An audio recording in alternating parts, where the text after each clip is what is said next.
The Chicago Bears, they've quietly made some sneaky good signings on this offseason, and the next step in the NFL offseason, it began today. Rookie mini camp. That's happening. The Chicago Bears are holding their rookie mini camp beginning today on Friday. It's going to continue through Saturday, and we've agreed to terms with 9 undrafted free agents so far. Several of these guys are going to make the team. I'm going to highlight them, but there's some absolutely good news. We have a legit undrafted free agent that's on here, this team. He's going to make this squad. You can absolutely bank on it. And this is the first chance we get to see him. He's going to turn heads and start for us, possibly, but he's at least going to be a depth piece, and that's Keith Randolph, defensive tackle out of Illinois. The Bears don't have much depth at interior defensive line in those spots right now. You guys know that. And Randolph, he's got the perfect opportunity to grab a spot on the 53-man roster if he performs well. His opportunity begins today. And all signs, I think all signs are pointing straight up. I trust his staff to recognize defensive talent. I mean, when you don't have a lot of draft picks like us, you're relying on your scouting staff to bring guys like this in, and they are hitting on some really nice talent. Several of these guys are going to make this team. Little about Randolph, and I'll go to profile the other players. He measures 6'5". He weighs 296, 33-inch arm length, but best ever 81-inch wingspan. That's a basketball wingspan. Good size, good length. Doesn't do anything that wows you, but he just gets the job done. I'd say he's a lunch pail guy. Nothing flashy, and he's a perfect guy to fill out this line. Solid depth position. He can absolutely hold his spot on the line, whether he's keeping Gervon Dexter fresh or he's taking some snaps on his own. I think he's going to get a lot of use as the season goes by, and he's a quality piece. This isn't just a guy that is going to just fill a hole. With this, I'm going to share some bad news, and I hate doing this, but we got to do it. That's regarding our third-round draft pick, Kieran Amagaje. He's not going to be available for the offseason program and maybe most of the offseason. As you remember, I can refresh you. He suffered a season-ending quad injury last fall at Yale, still rehabbing his way back to full strength.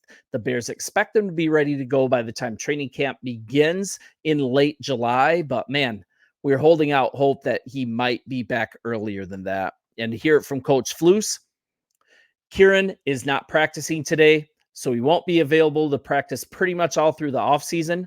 We knew about this injury, this quad injury that he had at college, and we want to get this process in terms of the whole rehab and everything going so he's healthy for training camp. That's where he's going to be. We picked him up with the number 75 pick in April's 2024 NFL draft. GM Ryan Poles, he said they didn't expect the Hinsdale, Illinois native, he's a local guy, to compete for a starting role in year one, but there's still been hope that he can provide at minimum valuable depth. He's got to develop his body and technique just a little bit, but I think it's going to be not too long that he can push Braxton Jones for the starting left tackle position. He's certainly got the size and the measurables and the athleticism. At the very least, I think he can slip over to guard and start there absolutely immediately next to Tevin Jenkins, or can at least push those guys as a good depth piece. All the traits the Bears coveted in an O-lineman, combination of size, speed, athleticism. There's a lot to be excited about this long-term potential on this player, and the Bears are confident he can make their offensive line room better from day one. Poles had this to say: you love the tools that he has. His pass pro, it's just super good. I love his length. I love his hand usage, and a big man that we believe is going to continue to get bigger, more explosive. So it should really increase the competition on our O-line and make everyone better. I'm going to close this story here.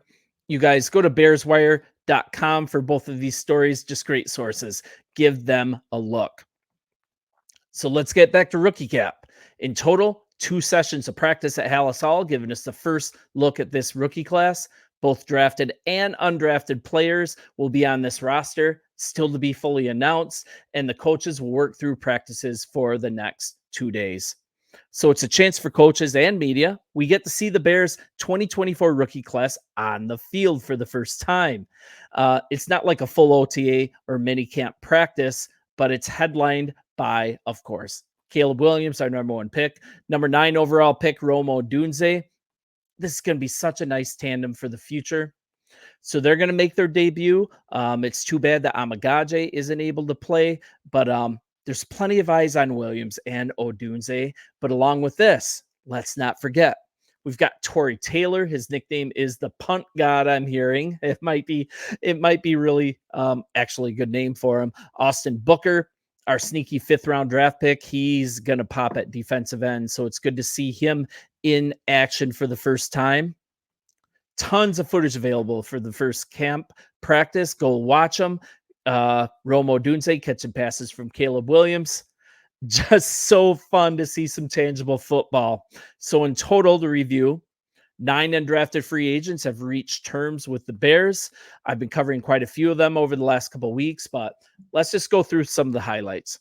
Talked about Brendan Bates just the other day, a tight end out of Kentucky, 6'5", 255 pounds. I could go through his college stats. He was a super senior, 6 years in Kentucky. His receiving stats, his touchdown stats, not impressive, but he is looking to make this team as tight end number 3. And what do we need for tight end number 3? A guy who can block his butt off. And that's exactly what Bates does. He comes from a family of athletes. His father played football at Indiana. His mom played volleyball at Morehead State. His brother played tight end at Toledo. His sister Morgan played lacrosse at Cincinnati. His grandfather played basketball at Kentucky. Man, I just like hearing these extra things about these players. He graduated in 2022 with a degree in consumer economics and family financial counseling. But the good thing to know about him, they're saying that he's underrated as a pass catcher, that he just didn't get enough use, but he does have that skill. And the guy is just a mauler. The guy can just block like crazy. And that's absolutely what we need at our number 3 tight end spot in this Waldron offense. Who do we have? We have Carlson. The guy's just been a camp body. He's been on our practice squad. He's bounced around from team to team. He's getting old in the tooth. I would absolutely love to see Bates beat him out for this spot, and it shouldn't be that hard. So another guy, Carl Jones Jr., number 50. He's a linebacker, 6'2", 230, so he's not huge. He's coming out of UCLA. He's super durable. He appeared in a UCLA record 57 games over 5 seasons, 135 tackles, 8 sacks, 23 tackles for a loss, a pick, some fumble recoveries, a forced fumble. I mean, this guy is just an athlete and he's got some speed. I like getting guys like this into camp to compete. He moved from safety to linebacker during fall camp as a freshman in college. He's lined up as an edge rusher. He was a consistent special teams contributor. And this is just a guy that's good at least having on the practice squad. He's a good guy that you can bump up if you have injuries. He played offense and defense and return kicks in high school. Track and field guy, just really interesting prospect and a guy to maybe see how he looks in camp. A third guy that I would love to see make this team is Jamry Chroma out of James Madison. 6'4", 275 pounds. He played in 46 games in 5 seasons at Rutgers. What happened is that he battled injuries a lot, and the coach that recruited him got fired. Then he couldn't catch on the team. You had a COVID year thrown in there, and then he hit the transfer portal, and he ended up on James Madison's team just as they were coming up into the topper Achillion of college football. They were let in and as a major Division I team, and they were one of the best defenses in the nation last year. He won JMU's John David Krause Memorial Award for spirit and determination. He was the heart of this defense, and once again, just a great defense. This guy straight up hits guys. He tackles. He's just a machine. Lots of tackles for a loss. Also, all academic Big Ten in 2021. He is just a really good addition here as an undrafted free agent. And if you look at his RAS score, it is crazy. Almost a perfect RAS score almost a perfect 10 out of 10. This guy's athletic measurables are just absolutely insane. And he's a guy that I think is going to threaten to get one of these last spots on the defense because he can just get after the passer. We've got Peter LeBlanc at wide receiver. I don't expect him to make much noise. I think he's just a camp body, so I'm just going to go past him. Keith Randolph, we talked about him. I think he's the third guy that might make this team. The other third guy that might make this team is Austin Reed. He's a quarterback out of Western Kentucky, 6'1", 220. Posted a 38-15 record with West Florida and Western Kentucky. But the crazy thing is this guy just has a rocket for an arm. 14,488 yards, 138 touchdowns, not turnover prone with 38 interceptions. Also threw in rushing for over 600 yards, 20 touchdowns. And man, he is just a really interesting player. And he kind of reminds me of Tyson Bagent last year, a guy that just came out of nowhere. But Reed, he was one of the top. I think he led college football last year in passing yards. I'm pretty sure I'm right about that. Just an interesting prospect. Rocket arm, super accurate, a really good guy too. If you look at his social media, just a really good God-centered kid. And I'd love to see him make the team, but he's for sure going to be on the practice squad. We're looking at Reddy Stewart. I profiled him as well out of Troy. He's a little light, 5'11", 178 pounds. But one thing about this guy, and one of the reasons he might catch on with this Eberflus defense, is that he just likes guys that have an eye for turnovers, that just have a nose for the ball. And that's something that Stewart has been adept at. He's a good returner as well. He might be like a fringe guy that might grab a spot on this defensive backfield. Grab a spot as a defensive back, and just an interesting prospect. I wish he was a little heavier.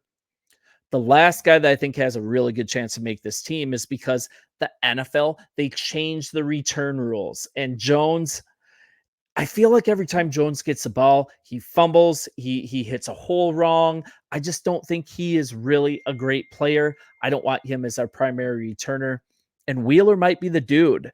Howard College, he's just a guy that wasn't like, he didn't pop on paper as a running back, but this guy is just a great returner. He returned kicks for touchdowns, punts for touchdowns while he was at Howard. He has great speed measurables. He averaged, let's see here, he averaged 25.5 yards on 52 kickoff returns with 3 touchdowns, 1 in each of the last 3 seasons. And he just contributes primarily on special teams. He was just really, really good. He played in just 2 games in 2020 due to the COVID epidemic. Just a really good piece. And we just got some guys that might make some noise here. We got some guys that could very easily make this team. But other than that, it's just fun to watch. Let's see these guys develop. I particularly love watching Chroma.